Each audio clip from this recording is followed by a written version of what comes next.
देखो, पर्यावरण में हम लोग का टॉपिक था भोजन, स्वास्थ्य और स्वच्छता।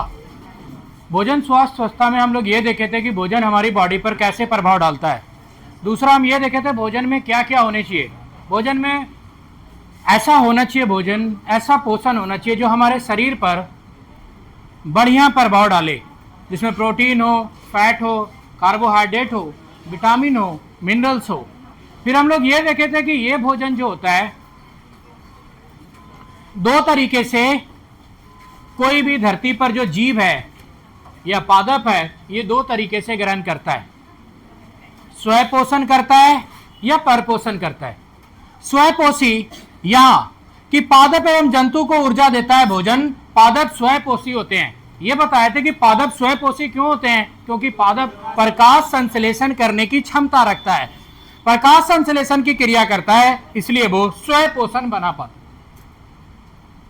स्वयंपोषण बनाता है, प्रकाश संश्लेषण की क्रिया करके वो दूसरे पे डिपेंड नहीं होता, इसलिए वो उत्पादक है। और जो दूसरे पर डिपेंड करता है उसको बोलते हैं परपोषी। और परपोषी शाकाहारी, मांसाहारी, सर्वाहारी होते हैं।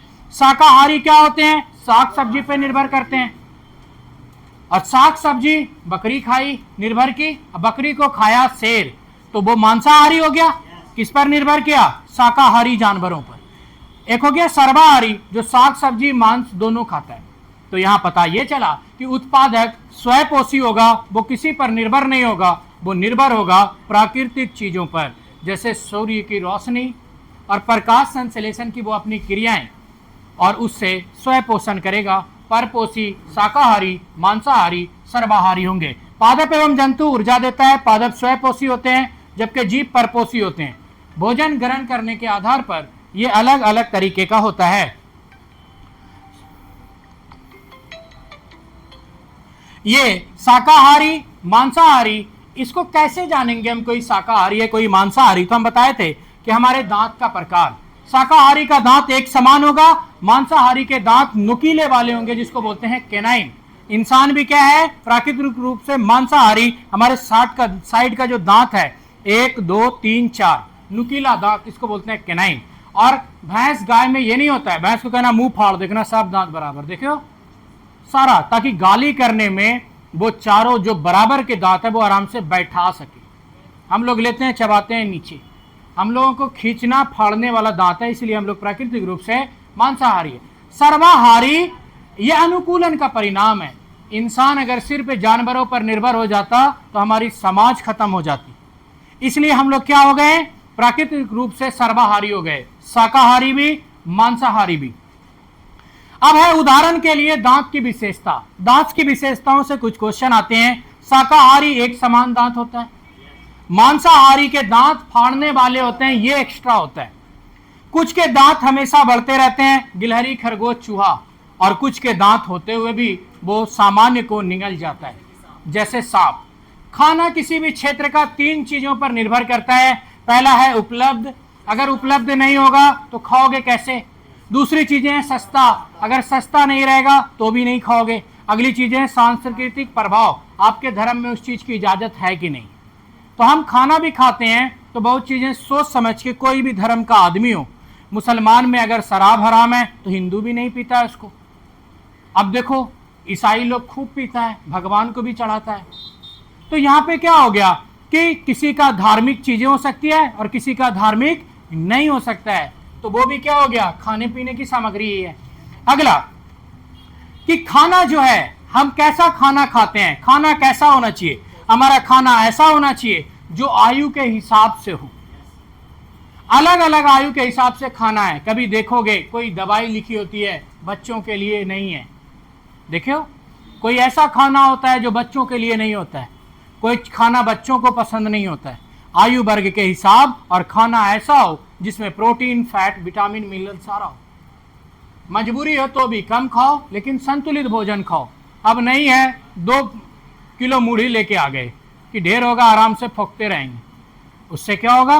बीमार पड़ जाओगे। वो संतुलित आहार के उदाहरण नहीं है। कोई आदमी कहते, देखते हो बस घिंचे जा रहे हो, भात भात भात भात भात, रंग हो जाओगे। तो वही है कि संतुलित आहार नहीं होगी, मजबूरी होगी, पोषण स्तर खराब होगा, शरीर खराब होगा। अब देखो भोजन पोषण हम अलग अलग जगहों से प्राप्त करते हैं। पादप से भी प्राप्त करते हैं, जंतु से भी प्राप्त करते हैं। जंतु से घी, शहद, मांस, अंडा, दूध ये सब प्राप्त करते हैं जंतु से। पादप से, और ये जो हमारा भोजन है ये अलग अलग तरीके का होता है। किसी का जड़ खाते हैं तो किसी का फूल खाते हैं, किसी का फल खाते हैं तो किसी की पत्ती खाते हैं। तो क्वेश्चन आ जाता है कि निम्नलिखित में से पादप के खाने वाले भाग है। तना का क्या तना के रूप में खाते हैं, आलू, प्याज, लहसुन। जड़ के रूप में गाजर, मूली, शकरकंद। पत्ते के रूप में पालक, बंद गोभी, सरसों, बथुआ। फूल के रूप में गुलाब, फूल गोभी, केला, कचनार। तो यहाँ पे आता है कि कचनार के फूल कहाँ खाए जाते हैं, महाराष्ट्र में, पंजाब में, कश्मीर में। ऐसे क्वेश्चन आते हैं।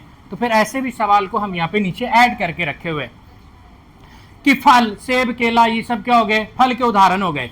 ये सारी चीजें, पादप भी है, जंतु भी है, सारी चीज हैं। फिर भी समाज का एक बड़ा सा वर्ग इन सारे खानों से दूर है।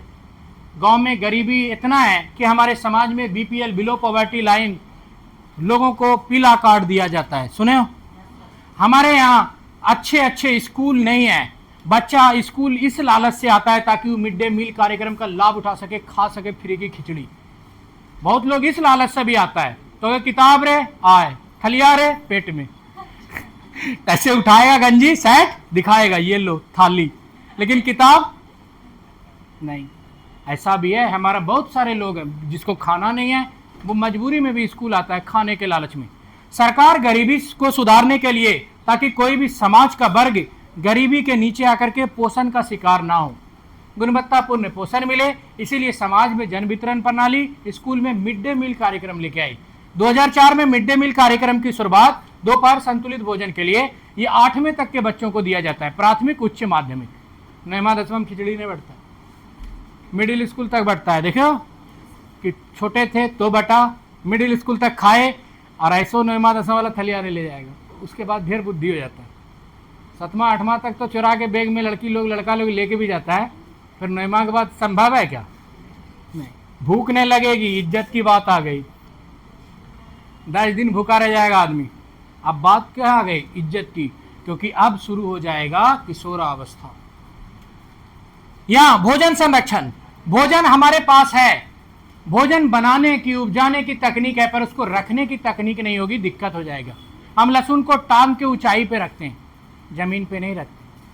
प्याज को ऊंचाई पर रखते हैं, क्यों रखते हैं? ये सारी वजह है, साइंस है इसके पीछे। भोजन संरक्षण, कम तापमान पर, जैसे बर्फ, फ्रिज में कोई भी खाना खराब क्यों नहीं होता?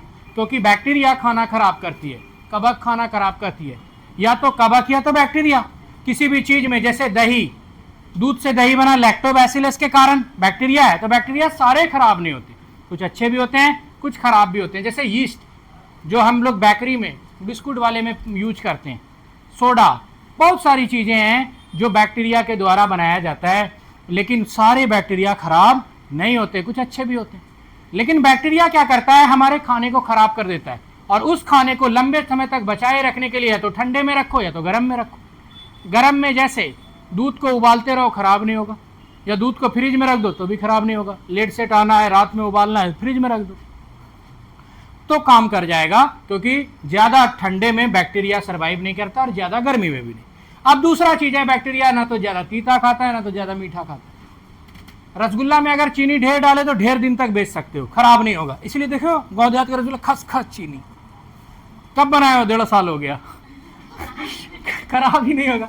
लेकिन फिर शहर में अच्छा खाओ, जिसका रोज बिक्री है, ऐसा रसगुल्ला देगा कि मिजाज खुश हो जाएगा, एकदम ओरिजिनल फ्लेवर, थोड़ा सी मिठास। 10 तो खाओगे लेकिन जेब छूने लगोगे, क्योंकि खिलाया तो बढ़िया, लेकिन 40 रुपये पीस होता है कि नहीं होता है? तो यही होता है कि हम लोग क्या करते हैं कि जल्दी खराब ना हो। किसी से बोलोगे ना इतना चीनी काहे देते हैं हो, तो बोलेगा जल्दी खराब ना हो जाएगा ऐसे, तो आपको पता चलेगा अच्छा इसीलिए अचार खराब नहीं होता, नमक खूब देते हैं। रसगुल्ला खराब नहीं होता, चीनी खूब देते हैं। क्या बैक्टीरिया कहता है आदमी तेज हो गया है, जो हम नहीं खाते वही बनाता है, उसको क्या पता, क्योंकि वो भी क्या होता है कि उसी चीज पर अटैक करता है। जैसे मुरब्बा, देखो मुरब्बा खराब नहीं होता, मुरब्बा देखो कि मुरब्बा खराब नहीं होता। अब मुरब्बा खराब क्यों नहीं होता? खूब चीनी जिया हुआ है, ढका हुआ रहता है, कभी खराब नहीं होगा। फिर वही आप अपने घर लेकर के आओ, अपने हाथ से बैक्टीरिया इन्फेक्शन ऐसे करने लगो, धीरे धीरे मुरब्बा चीनी पिघलने लगेगा। तो यहां पे क्या है कि ये है, अब देखो कुछ चीजें हैं उसका फॉर्म चेंज कर देते हैं। बहुत सारा ऐसा देश है जो नाशपाती खूब उगाता है, क्या करेगा, जैम बना लेता है, वो खराब हो जाएगा। हम लोग के यहाँ आम जब खूब होता है देखते हो, चद्दर पे सुखाने लगते हैं, आम का आमड़ा बना लेते हैं।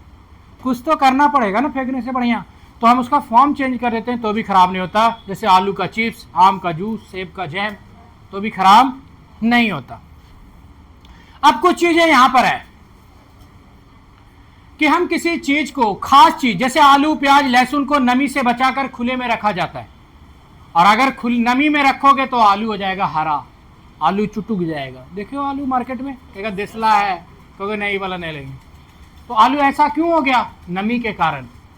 दूसरा, पत्तेदार सब्जी, धनिया, पालक इत्यादि को गीले कपड़े में लपेट कर रखना चाहिए, ये क्वेश्चन भी आता है। अब कहेगा निम्नलिखित में ऐसा कौन सा सब्जी है जिसको गीले कपड़े में लपेट के रखना चाहिए। धनिया, पालक, ये सबको बोरा में ठूस के लाओगे, धनिया कैसा हो जाएगा, काला। तनी सी दाब के रखना, झोला में कोई नीचे रख देता है। कभी देखियो कि जो बूढ़ा बुजुर्ग सब आता है ना, धनिया लास्ट में लेता है, और नया नया हटिया करने वाला थे, छप्पी में धनिया खरीद लिए पहले, और धनिया रख दिए नीचे, घर निकाले, धनिया रो रहा है। अब धनिया बचा नहीं, सिर पे डंटी बचा धनिया का, तो आपको पता चलेगा धीरे धीरे। अच्छा, बहुत को तो अभी भी पता नहीं चलता है, धनिया पहले ले लेता है। तो धनिया कब लेते हैं हम, लास्ट में, क्योंकि ये दब जाएगा, खराब हो जाएगा। पालक कब लेते हैं, क्योंकि बहुत कमजोर होते हैं, इसको लास्ट में। तो इन सारी चीज़ों को क्या रखना चाहिए, अच्छे से रखना चाहिए, धो के रखना चाहिए। घर में देखते हो धनिया, दूसरे कन से धनिया मांग के लाते हो, कितना हरा हरा, अपना धनिया एकदम पीला हो जाता है। क्या कि अपने धनिया को आप टोकरी में रख देते हो आलू के तरह, लेकिन धनिया को आलू की तरह रखने का है क्या, उसको गीले कपड़े में रखना चाहिए, कि थोड़ा सा कपड़ा भिंगा के लपेट के रख दो, देखना वो खराब नहीं होगा। और हमारे यहाँ धनिया ले आए 20 रुपया का धनिया, एक दिन खाए धनिया धनिया की तरह, दूसरे दिन धनिया धनिया ही नहीं रहा, खराब हो जाता है, काला हो जाता है। फिर एक एक पत्ता ऐसे कर करके खाते हो, क्यों, क्योंकि आपके पास तकनीक नहीं है कि इसको कैसे बचा के रखा जा सके। अगला है कि दूध को उबालने की तरीका है जो लुई पाश्चर ने लिखा था। लुई पाश्चर, जिसको हम कहते हैं पौष्टिकरण की विधि। हर दूध जो आता है वो पौष्टिकृत होता है दूध।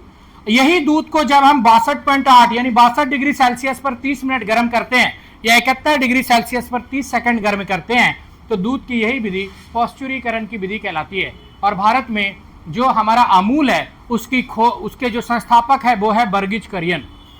और दूध सारे जो होते हैं ना वो पौष्टिकृत होते हैं, यानी इसमें कोई भी बैक्टीरिया नहीं होती है, पौष्टिकृत किया हुआ होता है, और ये करने से बैक्टीरिया नष्ट हो जाती है। तो दूध का पौष्टिकरण विधि बैक्टीरिया को नष्ट करता है। 62 डिग्री सेल्सियस पर 30 मिनट, 71 डिग्री सेल्सियस पर 30 सेकंड। अब अगला है कि ये सारा खाना जो हम लोग बचाए, कैसी विधि है, कैसे संरक्षण करना है, और इन सारे खाना को हम खूब बढ़िया से लाते हैं, बनाते हैं, लेकिन कभी कभार बनाने की खराब तकनीक के कारण भी बस खाते जाते हैं, पेट बढ़ाते जाते हैं, पर शरीर में एनर्जी नहीं मिलता, पोषण तत्व नहीं मिलता। ऐसा क्यों होता है कि खाना बनाते समय ध्यान रखना चाहिए कि पोषण पदार्थ, खनिज नष्ट ना हो। जैसे सब्जी काटने के बाद धोना नहीं चाहिए। अब आएगा ईवीएस में, सब्जी काटने के बाद धोना चाहिए, सही कि गलत, गलत हो गया। फिर कहोगे देखो क्या क्या पूछता है, सिलेबस है तो पूछेगा ना।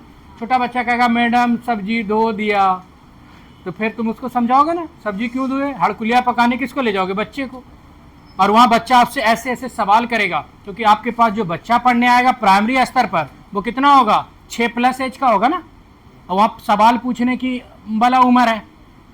सवाल पूछेगा, कहेगा ये क्या है, बोलोगे पंखा। कैसे घूमता है, बोलोगे बिजली घुमाता है। बिजली कौन दिया, कहोगे सरकार बनाई। सरकार कौन है, फिर कहोगे चुप बैठ, उठा के बोलोगे कि नहीं, क्योंकि वो सवाल पूछने का उम्र है। वो आपसे ऐसे सवाल तो करना क्या चाहिए, काटने से पहले धोना चाहिए। खाना को ज्यादा देर तक मत पकाना, इससे भी क्या हो जाते हैं, विटामिन जो हमारे जो पोषक स्तर है वो नष्ट हो जाते हैं। चावल दाल को ज्यादा नहीं धोना चाहिए, खर खर के धोगे तो उससे भी क्या होता है, उसके जो पोषक तत्व है वो बह जाते हैं। अब दूसरा है, खाना बनाए, खाना खाए, सब चीज किए, फैला दिए कचरा, इससे भी पर्यावरण खराब होगा ना, पर्यावरण दूषित होगा। तो कचरा देखो, हमें कचरा से बचना और समाज को बचाने के लिए बहुत सारे नियमों को लेके चलना चाहिए और संभल के चलना चाहिए। अब देखो आप क्या किए, हमारे समाज पर्यावरण से संबंधित है। पहले हम पढ़ाए आपको पोषण स्तर, भोजन, स्वयंपोषी, परपोषी, शाकाहारी, मांसाहारी, सर्वाहारी। भोजन बचाने के उपाय, भोजन कहाँ से आता है? जानवरों से आता है, प्लांट से आता है, जड़ से आता है, अलग अलग तरीके से। इस भोजन को संरक्षित कैसे रखें? भोजन को पकाने काटने के तरीके क्या हैं? अब भोजन पकाने के बाद आलू का मुंटी छिलके फेंक दिए, कहाँ? खिड़की से बाहर, किसी के दूसरे की खिड़की में चला गया। ऐसा होता है ना, अपने खिड़की से फेंके दूसरे की खिड़की में चला गया। ये जो गंदगी जो फैल रही है, आप जरा सोच के देखो कि क्या ये गंदगी ऐसी भी गंदगी हो सकती है जो कभी खत्म ना हो?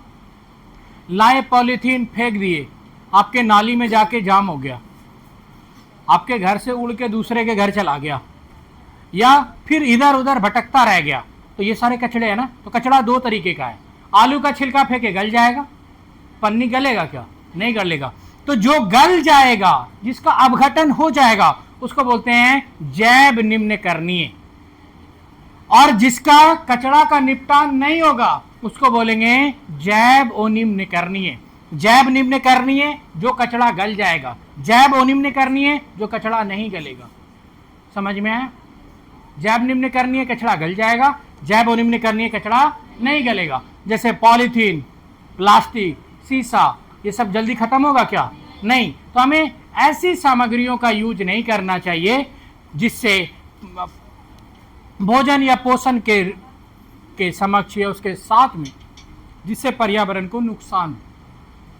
तो ये सारे कचरा। अब यहां पे देखो कुछ ऐसे है जैसे कचरे का नियंत्रण, कि कचरा अगर हुआ तो कचरे का नियंत्रण कैसे करेंगे, या कचरा से क्या बचाव करना चाहिए। पहला है पुनः उपयोग, कि आपके पास जो भी संसाधन उसका बार बार उपयोग करो। जैसे कपड़ा पहले पहन लिए, बाद में उसका तकिए का खोल बना लिए। जैसे लुंगी पहले पहन लिए, बाद में बिस्तर बना लिए उसका। होता है कि नहीं बहुत सारी चीजें, तो उसको बोलते हैं पुनः उपयोग। उदाहरण के लिए अखबार से लिफाफा, आप अखबार पढ़े, बाद में लिफाफा बना लिए, या किताब का जील बना लिए, तो उसको बोलते हैं पुनः उपयोग।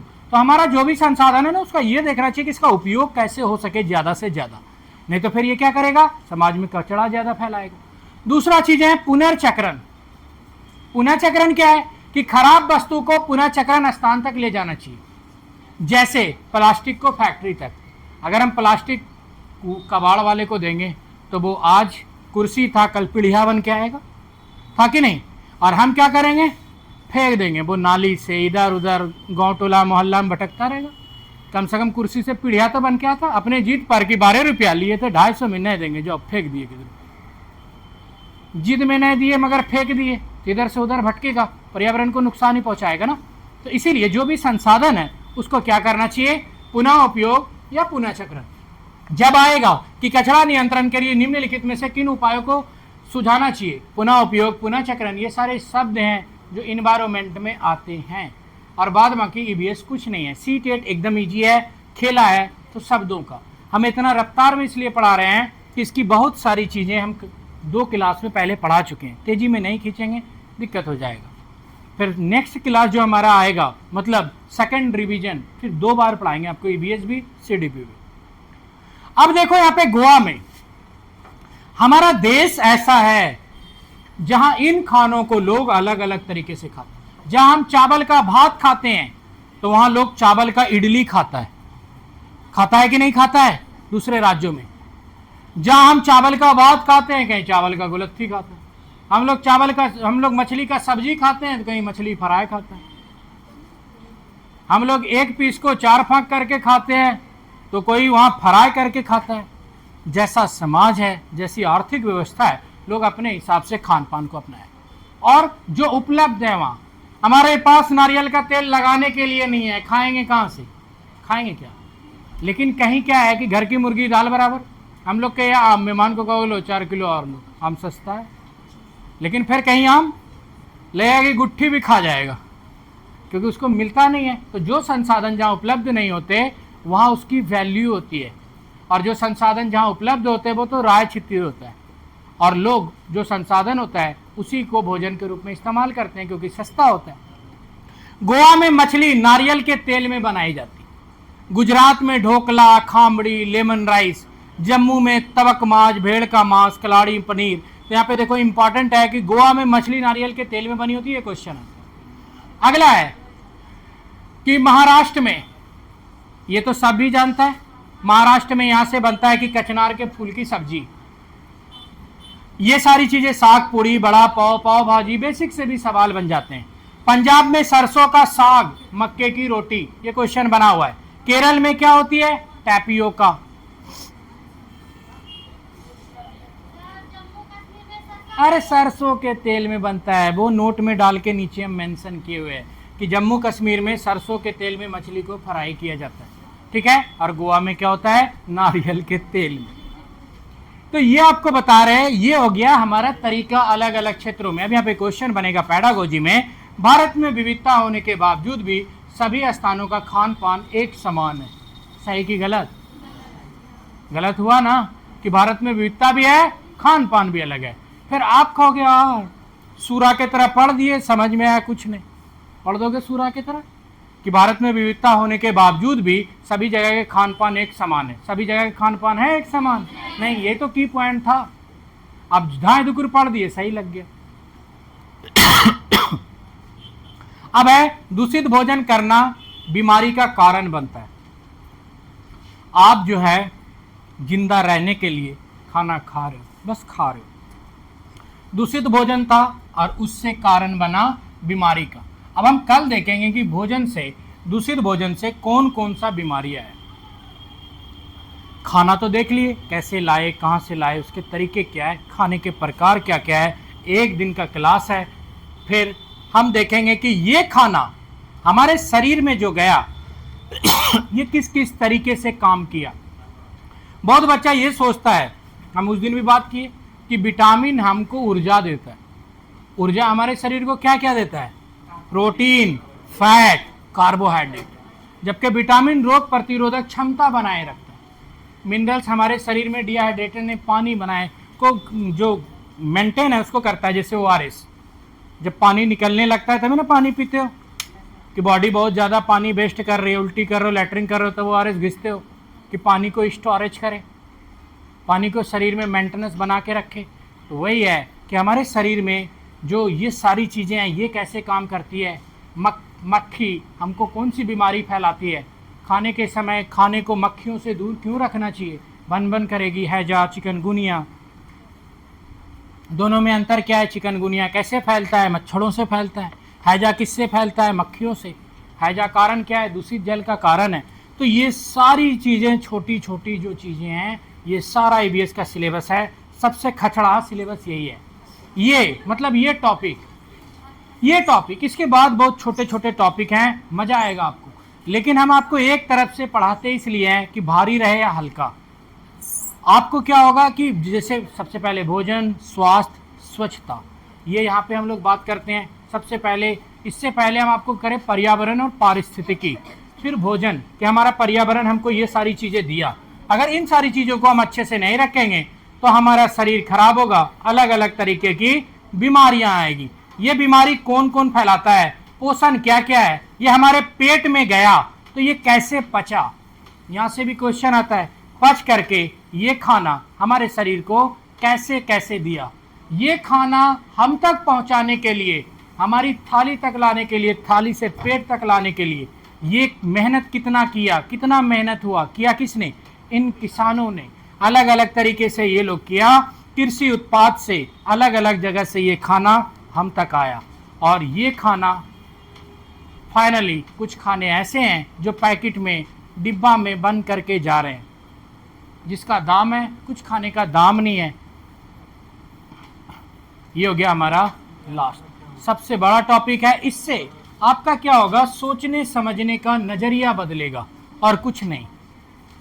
लास्ट में बोल रहे हैं सीटेट कोई एग्जाम नहीं है, ये आपकी व्यक्तिगत क्षमताओं का आकलन है। किसी बच्चे में व्यक्तिगत क्षमता अच्छी होती है तो वो बहुत आसानी से निकाल लेता है। किसी की व्यक्तिगत सोचने समझने की क्षमता उतनी अच्छी नहीं होता है, बहुत टाइम लग जाता है।